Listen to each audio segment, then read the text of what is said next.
Hello students, चलिए start करते हैं। हमें क्वेश्चन नंबर 8 में दिया गया स्टैचू है 1.5 मीटर जिसकी हाइट है, वो एक पेडेस्टल पर खड़ा है। ठीक है, तो सबसे पहले देखते हैं कि पेडेस्टल कैसा होता है।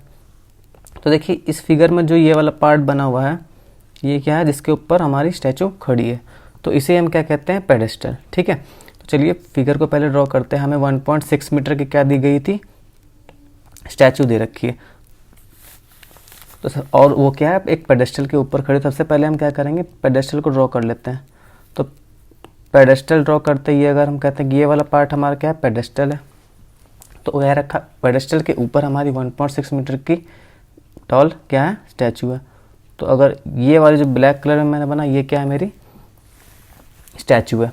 अब मुझे क्वेश्चन में बोला गया है कि from A point on the ground, ground के किसी एक पॉइंट से जो एंगल ऑफ एलिवेशन है टॉप ऑफ स्टैचू वो 60 डिग्री है। तो पॉइंट ले लेते हैं, कोई एक ग्राउंड का एक पॉइंट मैंने ये ले लिया, ये कोई पॉइंट है ग्राउंड पर। तो ग्राउंड हम पहले ड्रॉ कर लेते हैं, तो ये ग्राउंड रहा होगा, और ग्राउंड के किसी एक पॉइंट से क्या बोल रहा है कि 60 डिग्री का बन रहा है एंगल ऑफ एलिवेशन। ठीक है, लेकिन कहाँ पर, top of the statue, statue के टॉप पर। तो स्टैचू का टॉप कहाँ पर रहा होगा, ये वाला पॉइंट रहा होगा स्टैचू का टॉप। तो हम इस वाले पॉइंट से इस वाले पॉइंट को मिला देंगे, तो ये मेरा कितने डिग्री का एंगल बताया गया है, ये बोला गया मुझे 60 डिग्री का एंगल। तो 60 डिग्री का एंगल दिया गया मुझे ये। उसके बाद देखिए क्वेश्चन में क्या बोला गया है कि and from the same point, यानी कि इसी पॉइंट से, इस वाले पॉइंट से ही the angle of elevation of the top of the pedestal is 45। तो टॉप ऑफ द पेडेस्टल कौन सा पॉइंट रहा होगा, ये तो रहा होगा पेडेस्टल का टॉप, है ना, जिस पर स्टैचू रखी गई है।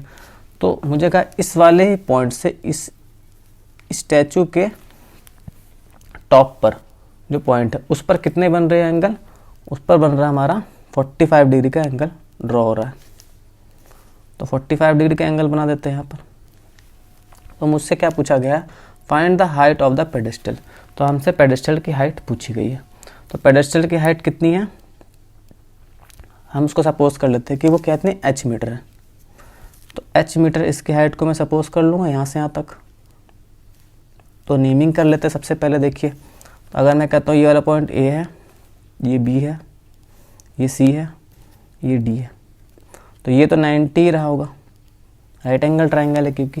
तो हमारे जो AB है वो स्टैचू है, BC जो है वो क्या है, पेडेस्टल है। तो पेडेस्टल की मुझे हाइट पूछी गई है, और मुझे यहाँ से यहाँ तक की डिस्टेंस भी दे रखी है, कितनी है, 1.5 मीटर की, 1.6 मीटर की क्या थी, आपकी स्टैचू थी।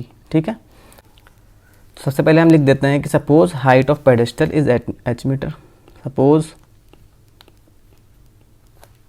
हाइट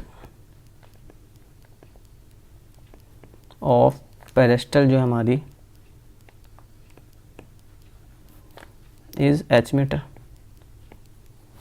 अब क्या करते हैं, इसके बाद हम ट्राइंगल ले लेते हैं BDC, छोटे वाला। तो इन ट्राइंगल BDC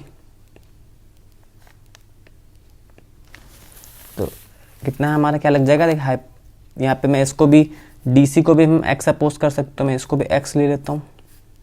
तो यहाँ पे लिख देता हूँ एंड जो हमारा DC है मैंने उसको क्या ले लिया है, x मीटर। ठीक है, अब चलिए BDC में देखिए परपेंडिकुलर है और बेस है, फॉर्मूला कौन सा लगेगा, tan थीटा।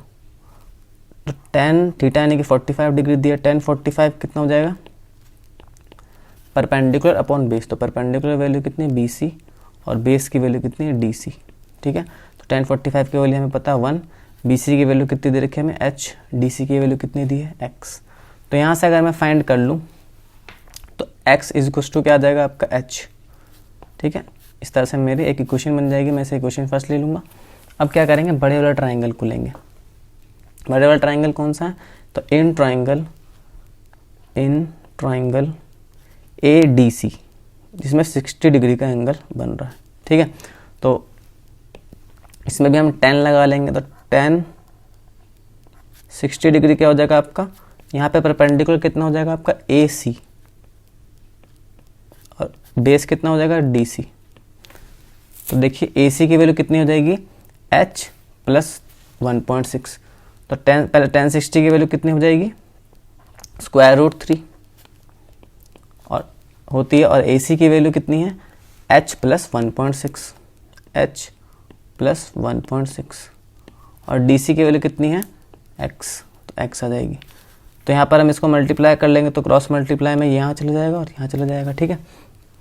तो यहाँ से h प्लस 1.6 की वैल्यू कितनी आ जाएगी, हमारे आ जाएगी स्क्वायर रूट 3x। पर मुझे यहाँ पर देखिए क्या फाइंड करना था, मुझे हाइट ऑफ पेडेस्टल फाइंड करना था। तो मैं क्या करूँगा, इक्वेशन फर्स्ट से x की जगह पर क्या लिख दूंगा, h, क्योंकि मुझे h की वैल्यू फाइंड करनी है। तो h प्लस 1.6 की वैल्यू कितनी हो जाएगी, स्क्वायर रूट 3, और x की जगह पर मैं क्या लिख दूंगा, h, ठीक है, इक्वेशन फर्स्ट से। और यहाँ ब्रैकेट में हम लिख देंगे फ्रॉम इक्वेशन फर्स्ट, ठीक है ना। अब देखिए, तो h, अब h को इस तरफ ट्रांसफ़र कर देते हैं, h को एक साथ कर लेंगे तो कितना आ जाएगा आपका, 1.6 की वैल्यू आ जाएगी स्क्वायर रूट 3h, अपनी जगह पर है, और h ये उधर जाके आ जाएगा नेगेटिव। तो 1.6 की वैल्यू कितनी आ जाएगी, यहाँ पर h कॉमन ले लीजिए तो कितना आ जाएगा, स्क्वायर रूट 3 माइनस का 1, ठीक है। तो यहाँ से h की वैल्यू कितनी आ जाएगी, h इसको आ जाएगा 1.6, और डिवाइड में आ जाएगा आपका स्क्वायर रूट 3 माइनस 1, क्योंकि h के साथ स्क्वायर रूट 3 माइनस मल्टीप्लाई में था तो उधर आगे डिवाइड में आ गया। यहाँ तक तो क्लियर होगा। अब जब मैंने बोला था आपको, जब भी स्क्वायर रूट 3 नीचे आ जाए तो क्या कर लीजिए, रेशनलाइज कर लीजिए। तो रेशनलाइज कर लेते हैं, अपोजिट साइन से रेशनलाइज हो जाएगा, कितना हो जाएगा, square root 3 plus 1 upon square root 3 plus 1 से अपोजिट साइन से हमने रेशनलाइज कर लिया। तो h की वैल्यू कितनी आ जाएगी, 1.6 की से मल्टीप्लाई होगी स्क्वायर रूट 3 प्लस 1 से, तो square root 3 plus 1 as it is bracket में आ जाएगा, और अपॉन में देखिए क्या लग जाएगा हमारा, a माइनस बी और a प्लस बी। तो कौन सा फॉर्मूला होता है, a स्क्वायर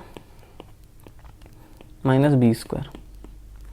तो क्या आ जाएगा मेरा, इससे h की वैल्यू आ जाएगी मेरी 1.6 ब्रैकेट में square root 3 plus 1 upon square root 3 का आप स्क्वायर करेंगे तो कितना आ जाएगा, 3, 1 का स्क्वायर करेंगे 1 आ जाएगा। तो इस तरह से h की वैल्यू कितनी निकल कर आ जाएगी, 1.6 इंटू ब्रैकेट में स्क्वायर रूट 3 प्लस 1, और अपॉन में आ जाएगी 3 माइनस 1 करेंगे तो 2, अब 2 से कैंसिल हो जाएगा, तो 2 8 16 होता है तो 0.8 आ जाएगा। तो h की वैल्यू कितनी आ जाएगी, 0.8 ब्रैकेट में स्क्वायर रूट 3 प्लस 1 और मीटर, और यही मेरा पेडेस्टल का हाइट होगा। तो इस तरह से हमारा इस क्वेश्चन का भी आंसर आ जाता है।